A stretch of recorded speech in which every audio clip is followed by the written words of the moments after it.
오늘 하나님께서 우리에게 주시는 말씀은 구약성경 사사기 15장 1절에서 20절 말씀입니다. 제가 가지고 있는 성경 387쪽이 되겠습니다. 사사기 15장 1절에서 20절 말씀.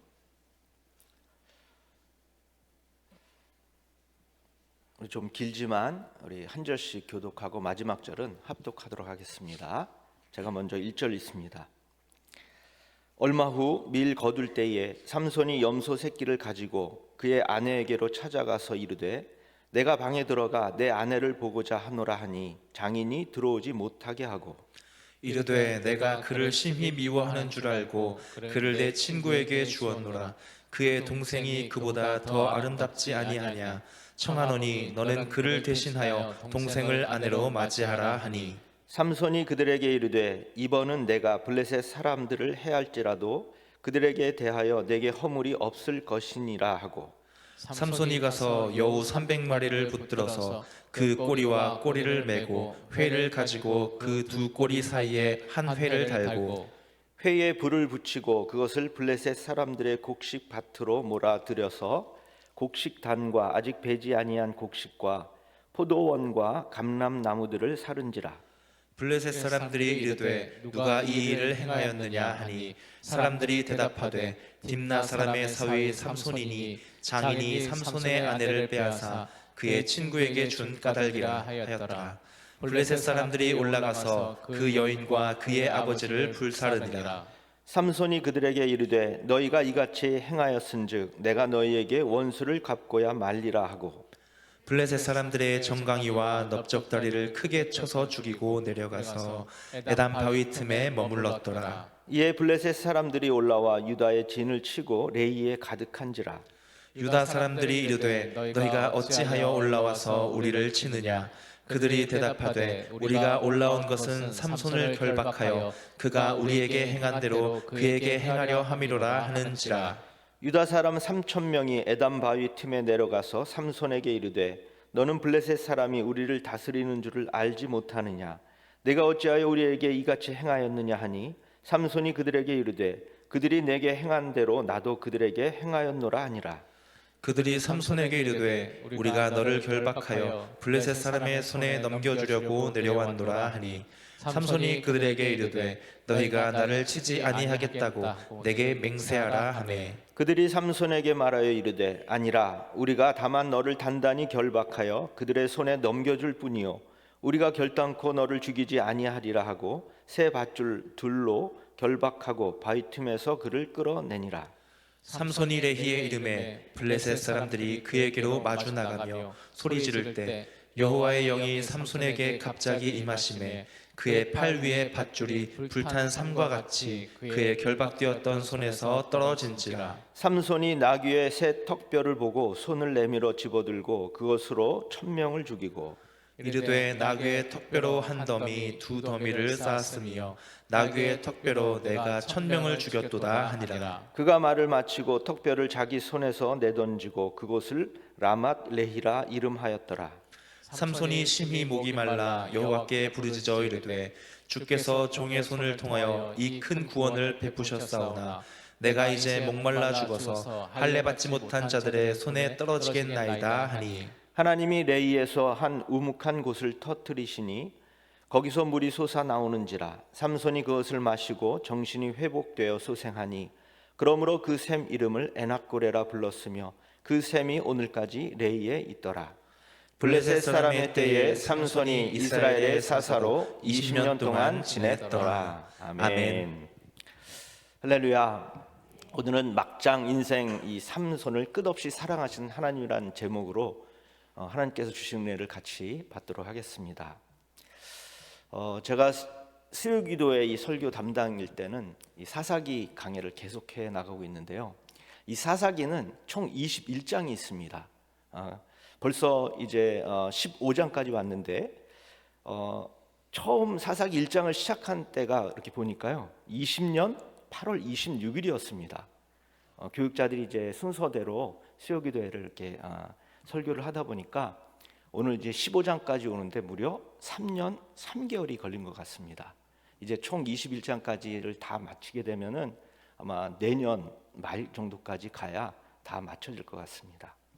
자, 끝까지 힘내서 마지막 21장까지 성경을 읽어가면서 또 잘 맞출 수 있도록 성령께서 인도해 주실 줄 믿습니다.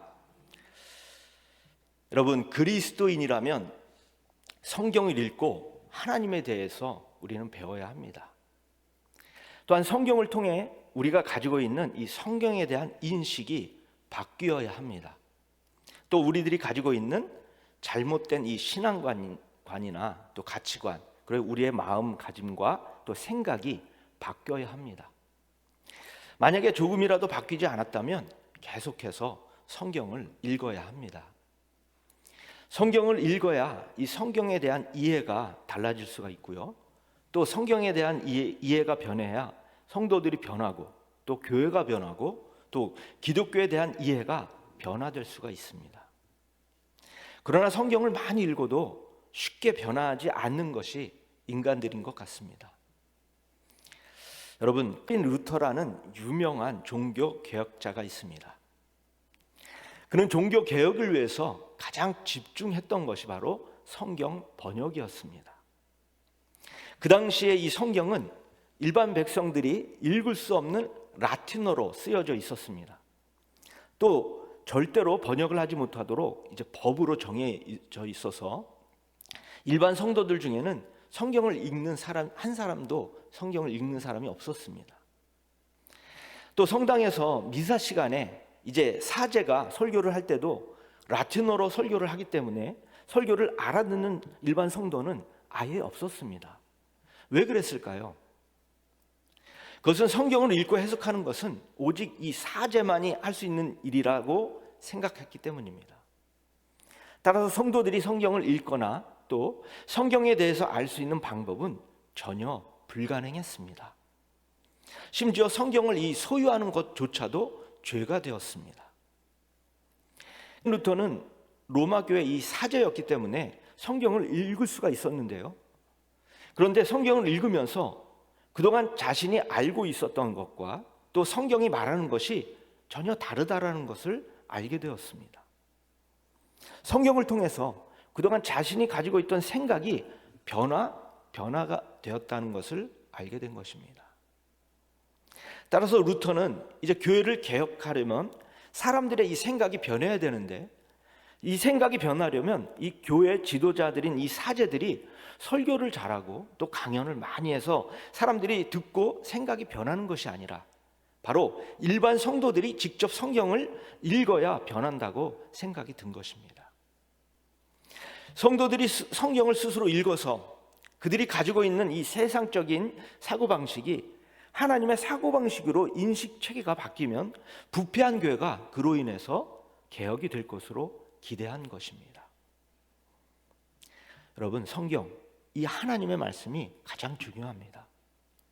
성경을 통해서 우리 성도들의 이 신앙이 변화되지 않으면 교회 개혁은 이루어질 수가 없습니다.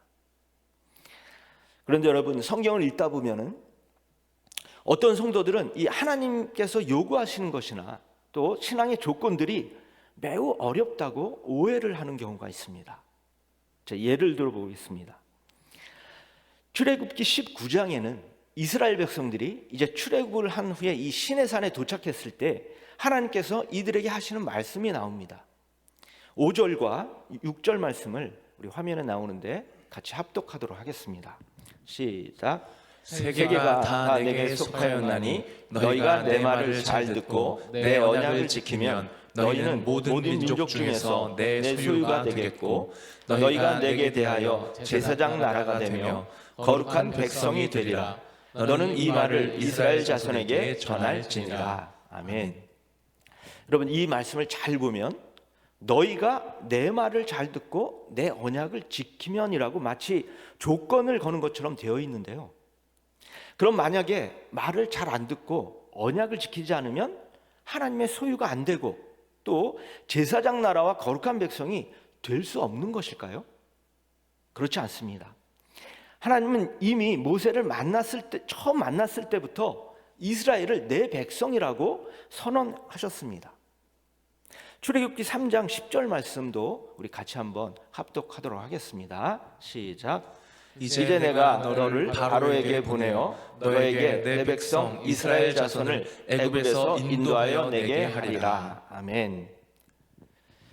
하나님께서는 이스라엘 백성들에게 어떤 조건도 또 어떤 요구도 하지 않으셨고 먼저 이스라엘을 하나님의 백성이라고 선언해 주셨습니다. 이렇게 이미 하나님의 백성으로 선언하셨는데 출애굽기 이 19장에 와서 갑자기 새롭게 새로운 조건을 제시하는 것일까요? 만약에 우리가 읽은 19장 5절 6절 말씀이 하나님께서 조건을 거신 것이라면 19장 이후부터는 이스라엘의 이 자취를 거의 볼 수가 없어야 합니다. 왜냐하면 이스라엘은 하나님의 말씀을 잘 듣지도 않았고 또 하나님의 언약을 잘 지키지 못했으니 하나님의 소유나 또 거룩한 백성이 되지 못했을 것입니다. 그러면 결과적으로 이스라엘은 하나님의 백성이 아니기 때문에 하나님께서 그들을 이방 나라의 이 핍박으로부터 지켜주시고 구원해 주실 리가 없었을 것입니다. 그런데 과연 하나님께서는 그렇게 하셨나요? 아닙니다. 성경을 읽어보면은 이스라엘 백성들은 계속해서 하나님의 말씀을 듣지 않고 또 언약을 지키지 않음에도 불구하고 하나님께서는 계속해서 그들을 돌보시고 지켜주시고 구원하시는 것을 볼 수가 있습니다. 자, 사사기에서도 마찬가지입니다. 사사기에서도 이스라엘은 하나님을 섬기지 않고 하나님의 말씀을 지키지 않는 모습을 계속해서 보여주고 있습니다. 심지어 하나님을 떠나고 하나님을 버리고 다른 신들을 섬기기까지 합니다. 그렇다면 이들은 어떻게 되었어야 할까요? 하나님께서 이들을 구원해 주신 것을 포기하고 버리고 심판하셨을까요? 그렇지 않습니다. 이스라엘은 하나님의 말씀에 순종하지 않았지만 하나님께서는 그럼에도 불구하고 이스라엘을 계속해서 돌봐주시고 지켜주시고 구원해 주셨습니다. 여러분, 사사기를 읽어가면서 우리가 발견하는 내용이 무엇입니까? 하나님의 저주나 심판이 아니라 하나님의 구원과 긍휼과 사랑하심입니다. 이스라엘을 핍박하는 적들을 몰아내시고 또 이스라엘에게 평안과 평온함을 주시는 하나님을 우리는 볼 수가 있는 것입니다. 성경을 읽어보면은 하나님은 이 사건마다 아주 변화무쌍하게 어떨 때는 말씀하신 대로 행하시고 또 어떨 때는 말씀과는 전혀 다르게 종잡을 수 없게 행동하시기도 합니다. 사람들은 이런 하나님을 보고 도대체 하나님께서는 일관성이 없다라고 생각할 수 있습니다. 그런데 그러한 생각은 오해입니다. 하나님께서 왜 그렇게 행동하시는지를 전혀 생각해 보지 않기 때문입니다. 하나님께서 행하시는 이 모든 행동은 사랑하는 인간을 위한 것임을 알지 못해서 그렇게 생각하는 것입니다. 또한 인간이 워낙 천방지축으로 행동하니까 어떤 때는 인간을 얼르고 또 어떤 때는 인간을 달래신다는 것을 알지 못하는 것입니다. 만약에 하나님께서 그렇게 행동하지 않으시면 인간은 이미 자멸하고 또 패망했을 것이고 온갖 죄악이 판치는 곤고한 삶을 살았을 것입니다. 죄인된 인간은 이러한 것을 알지 못하는 것입니다. 오늘 본문에 나오는 삼손의 삶이 바로 이러한 삶이었습니다. 그는 하나님께 은혜를 받았음에도 불구하고 그 은혜를 알지 못하는 죄인의 모습이었고요. 또 하나님의 은혜로 출생하고 또 하나님의 영이 임하고 하나님의 복을 받았음에도 불구하고 전혀 하나님의 은혜와 복을 누리지 못하는 모습을 보여줍니다. 또한 하나님께서 주신 이 힘의 은사를 자기 마음대로 사용하는 이 패역한 삶의 모습을 보였던 삼손이었습니다. 이러한 삼손의 삶을 한마디로 표현한다고 말하면 가장 적절한 표현이 막장 인생을 산 삼손이다라고 해도 과언이 아닙니다. 지난 14장의 내용을 이제 잠깐 기억을 해보시면 이러한 막장 인생을 산 삼손을 우리가 확인할 수가 있는데요.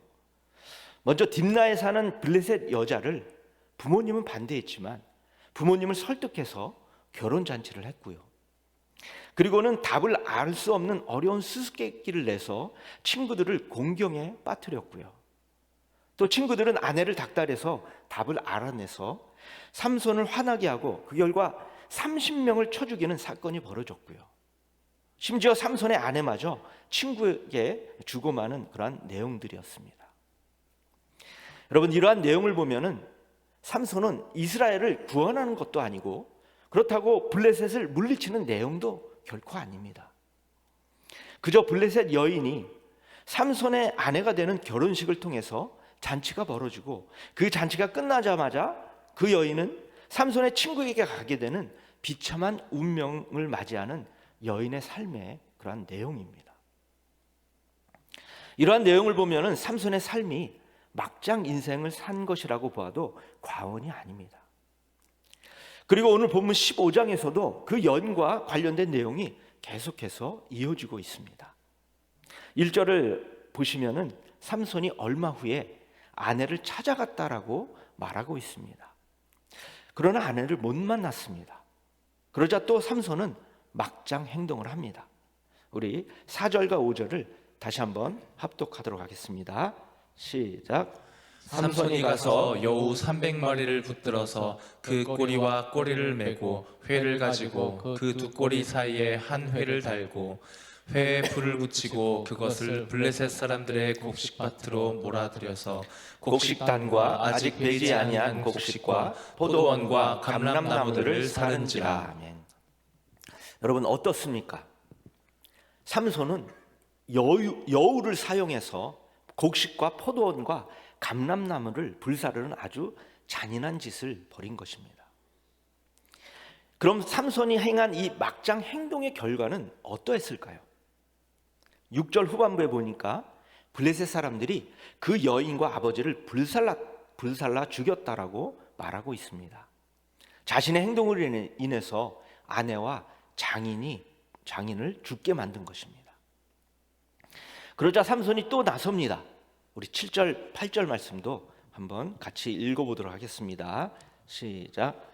삼손이 그들에게 이르되 너희가 이같이 행하였은즉 내가 너희에게 원수를 갚고야 말리라 하고 블레셋 사람들의 정강이와 넓적다리를 크게 쳐서 죽이고 내려가서 에담 바위 틈에 머물렀더라. 여러분, 삼손은 가는 곳마다 살육을 저지르고 또 그가 하는 행동으로 인해서 많은 사람들에게 불안과 공포를 주고 있습니다. 삼손의 이런 행동으로 인해서 하나님은 사람들에게 드러나지도 않고 이스라엘은 평화를 누리지도 못하고 있습니다. 결국 삼손의 이와 같은 행동에 대해서 블레셋 사람들이 불만을 터뜨리는 것이 아니라 같은 민족, 같은 백성인 이 이스라엘 사람들이 불만을 터뜨리게 됩니다. 11절을 보시면 유다 사람 3,000명이 에담 바위 틈에 내려가서 삼손에게 이르되 너는 블레셋 사람이 우리를 다스리는 줄을 알지 못하느냐? 내가 어찌하여 우리에게 이같이 행하였느냐라고 말하고 있습니다. 같은 민족인 이스라엘 백성들에겐 이 삼손의 이 존재나 행동이 전혀 도움이 되지 않는다는 것입니다. 차라리 블레셋이 자신들을 다스리는 것이 더 훨씬 좋다고 생각하는 것입니다. 삼손에 대한 불만이 아주 최고조에 이른 것입니다. 그 결과 이들은 12절에 보면은 삼손을 결박해서 블레셋 사람들에게 넘겨주려고 한다고 말하고 있습니다. 여러분, 이 백성들의 심정을 이해가 되십니까? 오죽하면 이렇게 하겠습니까? 이스라엘의 사사요, 또 출생부터 성장의 전 과정에 하나님의 이 약속과 또 성령의 인도함을 받은 사람을 이방 민족인 이 적들에게 내어주고 있는 것입니다.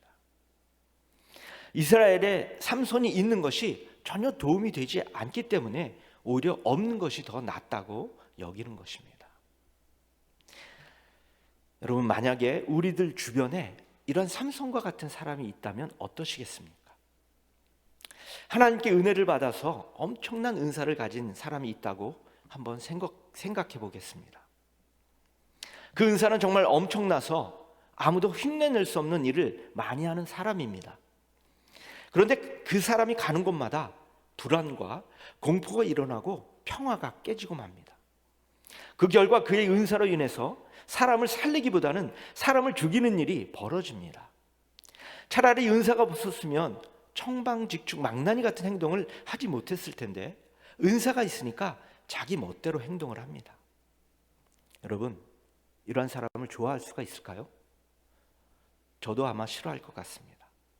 그렇다고 하나님은 왜 이런 사람에게 은사를 주셔서 사람들을 이렇게 못 살게 하시느냐고, 도대체 하나님은 사람은 볼 줄 모른다고 하나님을 원망하시겠습니까? 이스라엘 백성들은 삼손을 원망하고 하나님을 원망했을 것입니다. 그런데 혹시 우리 성도님들 중에도 이 삼손을 원망하고 싶은 분들이 계십니까? 삼손을 결박해서 블레셋 사람들에 내어주고 싶은 마음이 있으신 분들이 계십니까? 그렇다면 다음과 같은 질문에 대해서 생각해 보시기 바랍니다. 나는 망나니 같은 삼손보다는 나은 사람일까? 나는 삼손과 같은 사람은 아니다라고 자신 있게 말할 수 있을까? 혹시 주변 사람들이 나를 마치 삼손을 바라보는 것처럼 나를 보고 있는 것은 아닐까? 이러한 질문에 대해서 진지하게 생각해 보셨는지요? 자신뿐만이 아닙니다. 하나님을 믿고 은혜를 받았다고 하는 사람들, 즉 성도라고 불리는 사람들을 여러분들의 주변 사람들이 좋아하고 고마워하는 것을 보신 적이 있습니까? 하나님을 믿는 기독교인들이 자기들 이 공동체에 있는 것이 도움이 되고 유익이 된다고 말하는 것을 들으신 적이 있습니까? 지금 우리가 살아가고 있는 이 시대는 그리스도인, 이 성도라고 불리는 사람들에 대한 인식이 매우 나빠져 있는 것은 사실입니다. 세상 사람들보다 기독교인들이 더 사랑이 없고 자기만 아는 독선적인 사람들이라고 말들도 합니다. 이에 대해 성도인 우리들은 자신을 돌아보며 많이 반성하고 회개해야 합니다. 다른 사람의 모습이 자신의 모습이라고 생각하지 않고 자신은 그들과는 다르다라고 생각해서는 안 됩니다. 오늘 본문에 나오는 삼손과 같은 존재는 차라리 없는 것이 더 낫다고 생각하는 이스라엘 백성들처럼 생각해서는 안 된다는 것입니다. 이에 대해 하나님께서는 이스라엘 백성들과는 전혀 다르게 반응하십니다. 우리들 생각에는 이 삼손의 막장 행동에 대해서 가장 화를 내셔야 할 분은 아마 하나님이실 거라는 생각이 듭니다. 왜냐하면 삼손은 자신의 이 은사를 사용해서 하나님의 영광을 드러내기보다는 남용과 오용을 일삼아서 하나님을 욕먹였고요. 또 하나님의 백성들을 도와주기보다는 더욱 공고하게 만들었기 때문입니다. 이러한 삼손을 하나님은 이스라엘 백성들이 삼손을 결박해서 블레셋에 넘겨주기 전에 아마도 먼저 벌을 내려주고 싶으셨을 것입니다. 그런데 하나님은 그렇게 하지 않으셨습니다. 우리 14절 말씀도 다시 한번 읽도록 하겠습니다. 시작. 삼손이 레이의 이름에 블레셋 사람들이 그에게로 마주 나가며 소리 지를 때 여호와의 영이 삼손에게 갑자기 임하시매 그의 팔 위에 밧줄이 불탄 삼과 같이 그의 결박되었던 손에서 떨어진지라. 여러분, 하나님께서는 삼손을 죽도록 내버려 두시지 않으셨습니다. 다시 살아날 수 있도록 그 위기에서 벗어날 수 있도록 또 여호와의 영을 주십니다. 삼손에게 또다시 은혜를 베풀어 주시는 이 하나님의 이런 행동에 대해서 이해할 수 없다고 생각하시는 분들이 있다면 아주 크게 오해하시는 것입니다. 어떤 사람에 대해 인간의 반응과 하나님의 반응이 다르다라는 것을 아셔야 합니다. 인간은 자신이 그 사람과 똑같은 죄인이라는 것을 모릅니다. 그러나 하나님은 인간은 모두 다 똑같은 죄인이라는 것을 아십니다. 하나님이 삼손과 같은 인간을 살려주시면 안 된다라고 생각한다면 삼손만 죽어야 하는 것이 아니라 이스라엘 백성 전체가 다 죽어야 합니다. 왜냐하면 이스라엘 백성들도 삼손보다 더 나은 사람이 없기 때문입니다. 사사기에서만 보아도 수차례 이 하나님의 은혜를 입었음에도 불구하고 틈만 나면 하나님을 버리고 또 조금만 평온해지면 바로 하나님을 떠난 사람들이 바로 이스라엘 백성들이기 때문입니다. 이런 사람들이 자신들이 위험에 처했다고 삼손을 결박해서 블레셋에 넘겨준다면 자신도 삼손과 똑같은 사람이라는 것을 모르는 것입니다. 여러분, 자신이 죄인임을 모르는 사람은 다른 죄인에 대해서 잔인하게, 아주 독하게 말을 합니다. 또 하나님이 다른 죄인에게 은혜를 주시는 것을 못마땅하게 생각을 합니다. 그러나 하나님은 인간은 모두 죄인임을 아시기 때문에 죄인에게 필요한 것은 책망이나 저주나 형벌이 아니라 은혜와 긍휼이 가장 필요하다는 것을 아십니다. 따라서 그들에게 은혜를 주시고 또 주시고 계속해서 주시는 것입니다. 다시 한번 말씀드리지만 인간의 마음과 하나님의 마음은 전혀 다릅니다. 하나님의 마음으로 사람을 봐야 평온이 있고요, 하나님의 마음으로 사람을 대해주어야 평화가 있고요, 하나님의 마음으로 사람에게 반응해야 인간들이 서로 살 수가 있는 것입니다. 이것을 명심하시고 우리 가자공동체 모든 식구들은 인간의 마음이 아니라 하나님의 마음을 갖고 사람들을 바라보시기를 주님의 이름으로 축원합니다. 자, 하나님께서 위기에 처한 이 삼손에게 은혜를 베푸셔서 도와주시려고 여호와의 영을 임하게 하셨는데, 그럼 삼손은 어떻게 하고 있습니까? 또 자기 마음대로 엉뚱한 행동을 하고 있습니다. 15절 16절 말씀도 다시 한번 합독하도록 하겠습니다. 시작.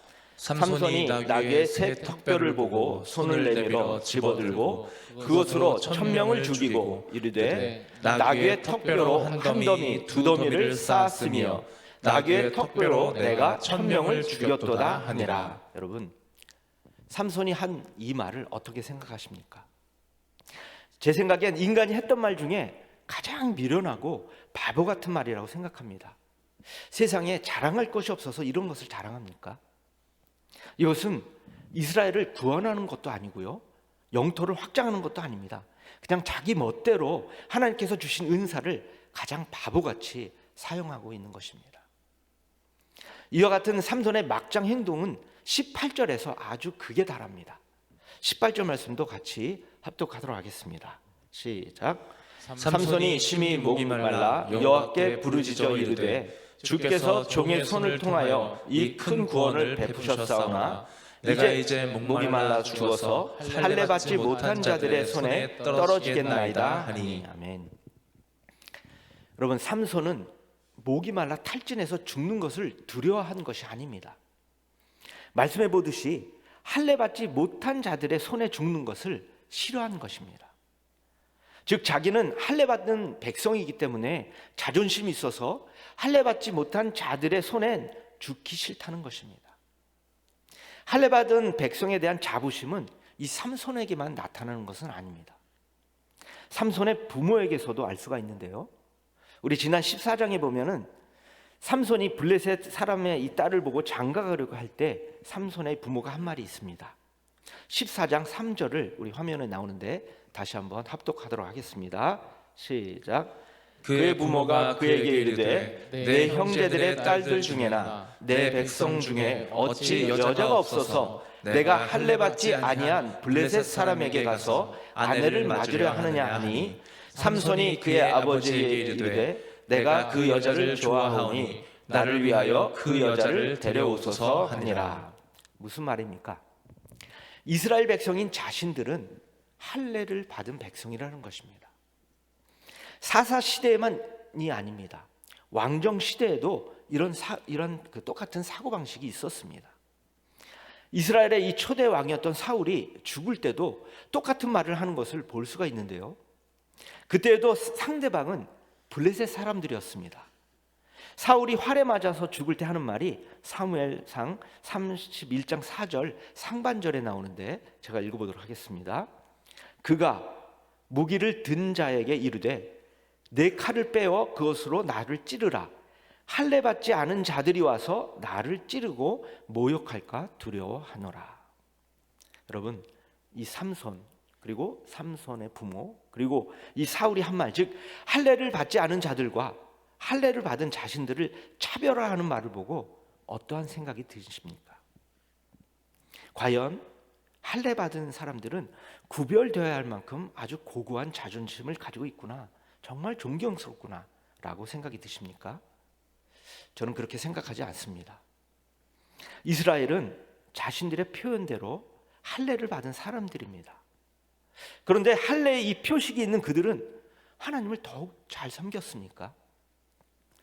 또한 자신들의 이 할례 받는 이 표식이 자신들의 삶에 어떤 좋은 영향력과 유익이 있었을까요?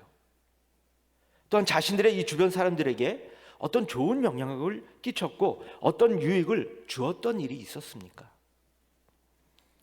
이스라엘은 타인에 대해서 할례 받은 백성의 역할을 전혀 하지 못했습니다.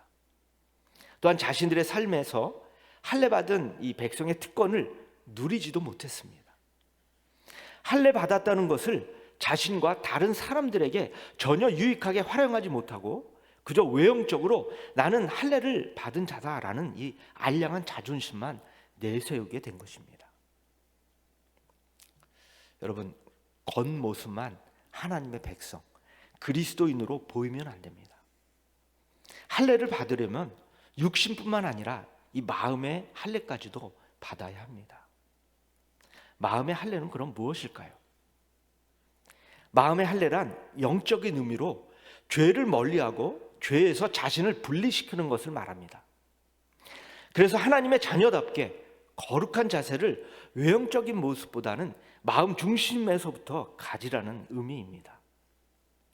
따라서 할례 받은 마음은 닫혀 있거나 교만하지 않고요, 하나님의 명령에 대해서 마음을 활짝 열고 충성하게 됩니다. 또한 마음의 할례는 세속적인 마음을 버리라는 이 상징적인 표현이기도 합니다. 세속적인 마음을 버리는 사람은 하나님께서 새로운 마음을 주심으로 순종적이고 또 겸손한 사람이 됩니다. 이처럼 마음의 할례가 우리 가정체 모든 성도들에게도 있기를 소원합니다. 그래서 마음의 할례를 통해서 죄로부터 멀리하시고 또 교만한 마음을 버리시며 겸손한 마음으로 하나님께 순종하며 충성하시는 성도님들 되시기를 주님의 이름으로 축원합니다. 자, 이제 말씀을 맺겠습니다. 여러분, 이 사사기에서 소개하고 있는 이 삼손은 이스라엘 백성들을 구원하는 힘센 영웅이 아니었습니다. 또한 날 때부터 하나님의 은혜를 받은 자로 신앙의 이 모델로서 모범적인 케이스로 소개하고 있지도 않습니다. 도리어 할례를 받았으나 할례를 받은 자로서의 이 모습보다는 어리석은 죄인의 모습을 보여주고 있습니다. 또 하나님으로부터 엄청난 은사를 받았으나 아무에게도 유익을 주지 못하는 미련한 죄인의 모습만 보여주고 있습니다. 이 모습이 이스라엘 자신들의 모습이요, 오늘날 우리 성도들의 모습임을 보여주고 있는 것입니다. 그러나 비록 삼손이 이렇게 어리석고 바보 같은 행동을 반복하고 있지만 사사기는 이 삼손을 조롱하려고 기록한 말씀은 결코 아닙니다. 성경은 한심한 삼손의 삶을 대하시는 하나님을 소개하려고 하는 것입니다. 자기가 심히 목말라 죽어가는 것조차도 인식하지 못하고 사륙을 행하는 망나니 같은 삼손을 끝없이 사랑으로 대하시는 사랑의 하나님, 은혜의 하나님을 소개하려는 것입니다. 우리 마지막으로 19절 말씀도 다 같이 합독하도록 하겠습니다. 시작. 하나님이 레이에서 한 우묵한 곳을 터뜨리시니 거기서 물이 솟아나오는지라 삼손이 그것을 마시고 정신이 회복되어 소생하니 그러므로 그 샘 이름을 에낙고레라 불렀으며 그 샘이 오늘까지 레이에 있더라. 아멘. 자, 이 말씀에서 하나님은 목이 말라 죽어가는 삼손에게 또 은혜를 주십니다. 이것이 바로 하나님의 끝없는 사랑입니다. 연약한 자에게 은혜를 주시고 은혜를 모르는 자에게 더 큰 은혜를 주시는 것이 바로 하나님의 사랑입니다. 여러분, 하나님의 마음으로 사람을 대해야 사람이 살 수가 있습니다. 삼손을 통해서 하나님의 은혜를 깨닫지 못하는 우리의 죄인된 모습을 발견할 줄 알아야 합니다. 또한 그럼에도 불구하고 한없이 끝없이 은혜를 주시는 하나님의 사랑의 하나님을 알아가는 성숙한 성도들이 또한 되어야 합니다.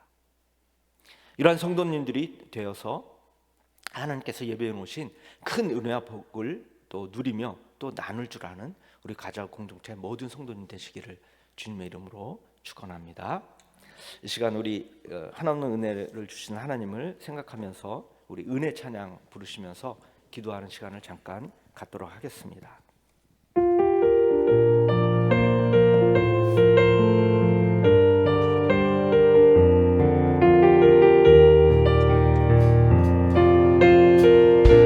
내가 누려왔던 모든 것들, 내가 누려왔던 모든 것들이, 내가 지나왔던 모든 시간이, 내가 지나왔던 모든 시간이, 내가 걸어왔던 모든 순간이 당연한 것 아니라 은혜였소. 아침 해가 뜨고 아침 해가 뜨고 저녁에 노을, 봄의 꽃 향기와 가을의 열매, 변하는 계절의 모든 순간이 당연한 것 아니라 은혜였소. 모든 것이 은혜, 모든 것이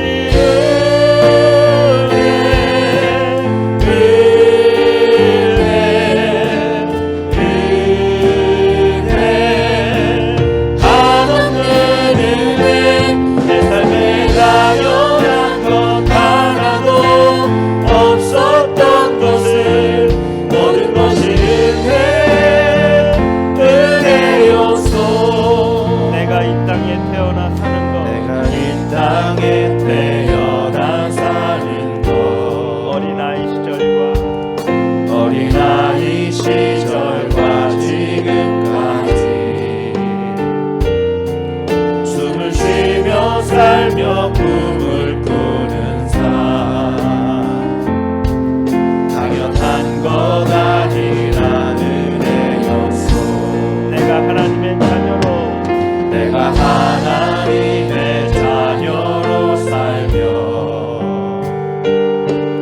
오늘 찬양하고 예배하는 삶, 복음을 전할 수 있는 축복이 당연한 것 아니라 은혜. 모든 것이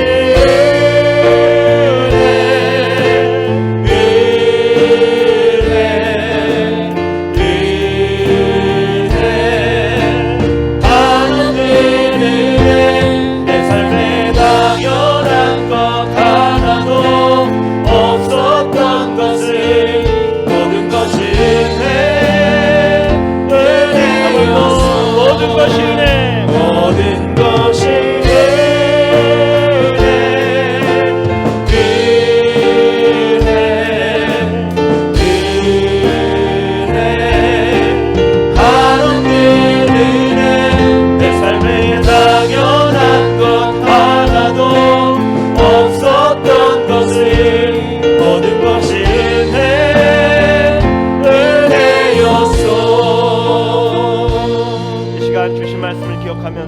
다 함께 통성으로 기도하겠습니다.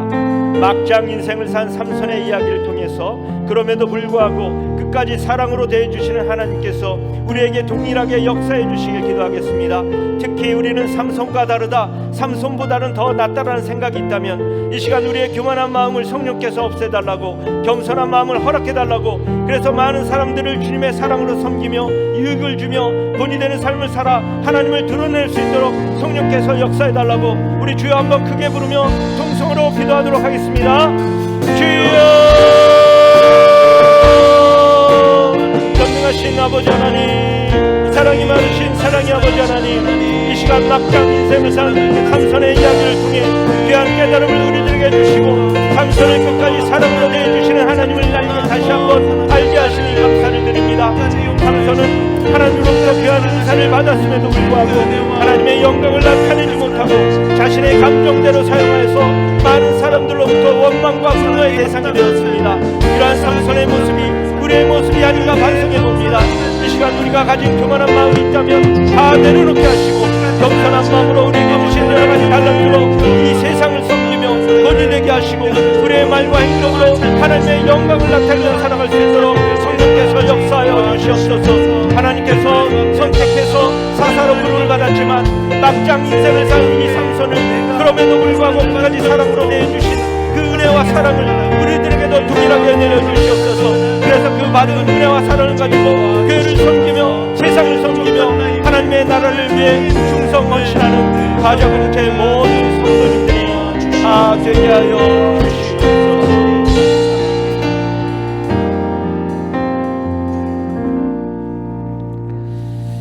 사랑이 많으신 아버지 하나님, 오늘도 사사기의 말씀을 통해서 막장 인생을 산 삼손을 끝까지 사랑으로 대해주시는 사랑의 하나님에 대해서 다시 한번 알게 하시니 감사를 드립니다. 삼손과 별 다름이 없는 우리들도 하나님의 크신 은혜와 사랑으로 끝까지 함께하여 주시기를 소원하오니 성령께서 역사하여 주시옵소서. 감사를 드리며 이 모든 말씀 우리 주 예수 그리스도의 이름으로 기도합니다. 아멘.